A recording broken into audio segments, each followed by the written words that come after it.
Electronic microscope objective lenses are essential components in microscopy, used to magnify and resolve details of specimens under observation. They come in various magnification powers. 1. Low power, 2x to 10x, suitable for scanning large areas and providing an overall view of the specimen. Used in fields like education, basic research, and industrial inspection. 2.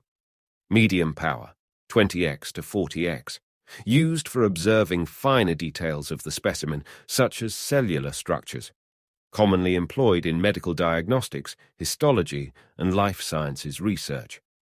3.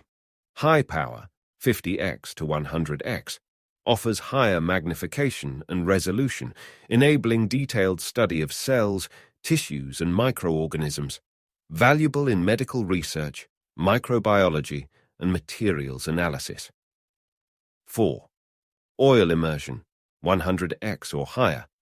These lenses require a special immersion oil to achieve maximum resolution. Used for the most precise observations, such as in microbiology and cytology. That's all for today. Thanks for watching.